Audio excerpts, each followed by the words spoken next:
And welcome back. Today we are going to talk about our mixed media project. Now with this, what we're talking about is we're going to use several different types of materials to use. So media is a type of art material that you use to create work. So what we're going to do is we're going to come up with an image that is going to use the entirety of the page, and within that image we are going to have a couple sections that are drawn out that are going to be a different type of material than what the rest of the page is going to be. So my two thumbnails that I have here, the first one down at the bottom, I've got a little mountainscape with some mountains in the background. We got a little lake over here. We've got a little cottage. We'll throw a little, we've got a chimney on the side here where it's got some smoke coming out like this. Okay, now within this we've got a lot of stuff here that is kind of organic looking. You know, the house is kind of geometric, so we took 3 in different sections, and that's how many sections that you have to have is 3. So I've got this really straight line right here.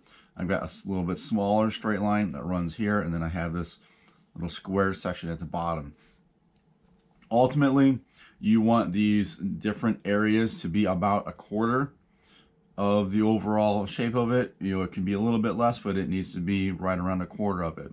And with my other one here is a face that is kind of cubistic. And so I've got the side view of a nose. I've got a forward view of a mouth. I've got a side eye. I have a forward eye. And then we've got the neck that comes together here. We've got hair that wraps around. And then because all of these are going to be very hard edges, I went in and drew some circles for my shapes, so that way it is kind of counter to what the actual object is. So it kind of complements it because it's the opposite of that. All right, so this is the one that we're gonna do, and I've already got it finished out. So the way this is going to work is we're going to get this drawn just in pencil first, and then it's going to be broken down into percentages of being finished.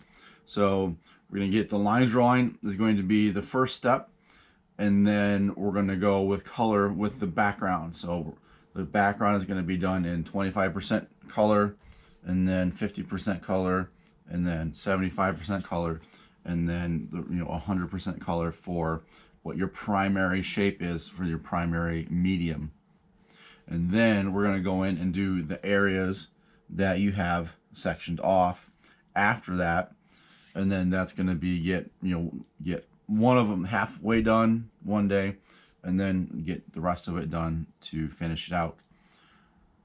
So again, now with this, I used colored pencil for the primary color here, and then I went in and used regular pencil for my sections. You can use pen, you can use crayon, you can use marker, and whatever you have available to you, but you need to have at least 2 different ways of doing it. If you want to have colored pencil for your background and have one section be pencil, have one section be pen, have one section be marker, that would be awesome. So, but it just needs to be different enough as far as your values go to show that it can actually change out.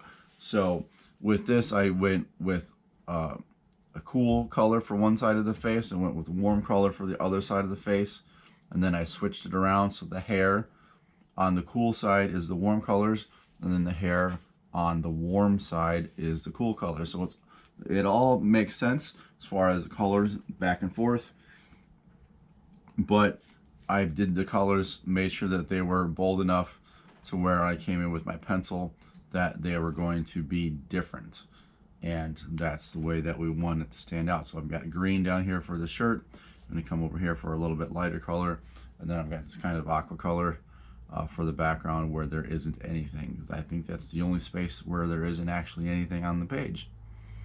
So this is how it's all going to look. Now yours, again, you want to use the entirety of the page, and you want it to be fairly complex in order for it to be, a really good design. and we want it to be something that is interesting for you, something that you would like to do, just kind of a different take on something that you draw on a regular basis. Perhaps maybe you go a little bit more complicated with it. So this is it. So good luck, happy drawing.